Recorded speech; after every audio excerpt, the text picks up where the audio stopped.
Hello बच्चों, let's see this question and the question says mutation can alter the function of lac operon. Predict how the following mutation would affect the function of operon in presence or absence of lactose. Mutation of regulatory gene, the repressor cannot bind to lactose. हमारा question यहाँ पर ये कह रहा है अगर mutation होते हैं तो लैक ऑपरॉन के फंक्शन में कई सारे चेंजेस आते हैं और इन चेंजेस की वजह से लैक ऑपरॉन का फंक्शनिंग डिफरेंट हो जाता है। लैक ऑपरॉन का फंक्शन हमें जनरली देखना है कि वो कैसे फंक्शन करता है लैक्टोज के प्रेजेंस और एब्सेंस में, और अगर म्यूटेशन हुआ है ऑपरॉन के किसी हिस्से में तो फिर कैसे ऑपरेट करता है वो ऑपरॉन। यहाँ पर हमारा की कॉन्सेप्ट है ऑपरॉन के बारे में। ऑपरॉन क्या है? ऑपरॉन बेसिकली हमारे डीएनए का एक हिस्सा है, या फिर हम कह सकते हैं कि ये डीएनए का एक स्ट्रेच है। इसके 3 हिस्से हैं और 3 हिस्से हैं प्रमोटर, दूसरा है ऑपरेटर और तीसरा है जीन जो वो कंट्रोल करते हैं। प्रमोटर क्या है? प्रमोटर एक ऐसा साइट है जहां पर आरएनए पॉलीमरेज बाइंड करता है डीएनए से और ट्रांसक्रिप्शन शुरू होता है उसी जगह से। ऑपरेटर क्या है?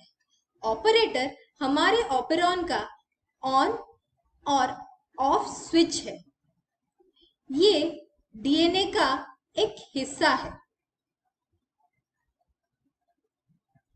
और जीन कंट्रोल्ड वो है जो कि ऑपरॉन से कंट्रोल होता है। और एक कॉन्सेप्ट है हमारा रिप्रेसर का। रिप्रेसर क्या है? रिप्रेसर एक प्रोटीन है जो कि रेगुलेटरी जीन से एनकोड होता है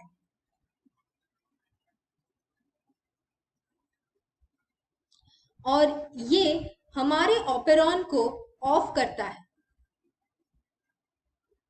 अभी हमें नेक्स्ट कॉन्सेप्ट ये जानना है कि ऑपरॉन कैसे फंक्शन करता है लैक्टोज के प्रेजेंस में या फिर लैक्टोज के एब्सेंस में। जब लैक्टोज प्रेजेंट रहता है तब लैक्टोज बाइंड करता है रिप्रेसर से, फिर रिप्रेसर इनएक्टिव हो जाता है और इससे हमारा ऑपरॉन ऑन रहता है और उसके बाद आरएनए पॉलीमरेज बाइंड करता है प्रमोटर से, जिसकी वजह से ट्रांसक्रिप्शन शुरू हो जाता है। क्या होता है जब लैक्टोज एब्सेंट रहता है? जब लैक्टोज एब्सेंट रहता है तो फिर लैक्टोज बाइंड नहीं करता है और रिप्रेसर फ्री रहता है। रिप्रेसर जब फ्री रहता है तब रिप्रेसर एक्टिव रहेगा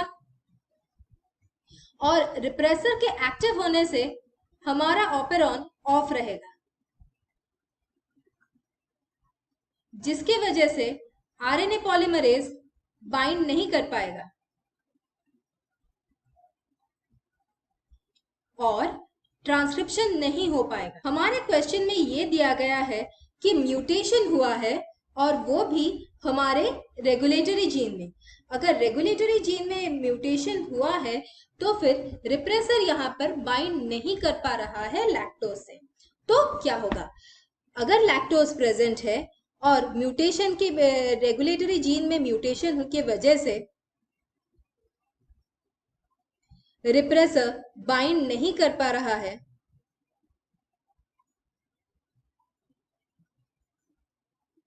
तो फिर रिप्रेसर एक्टिव रहेगा और हमारा ऑपरॉन ऑफ हो जाएगा।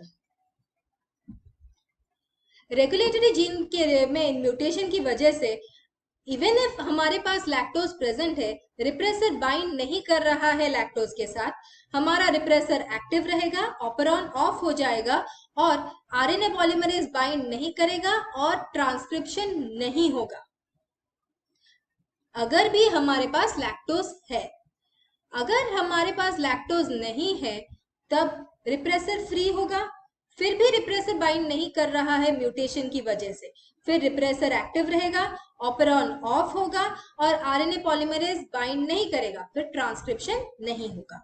अगर हम आंसर की तरफ जाएं, अगर म्यूटेशन में रेगुलेटरी जीन में म्यूटेशन हुआ है और रिप्रेसर बाइंड नहीं कर रहा है, लैक्टोज के प्रेजेंस या फिर एब्सेंस से कोई फर्क नहीं पड़ता, ऑपरॉन फिर भी ऑफ ही रहता है और ट्रांसक्रिप्शन नहीं हो पाता।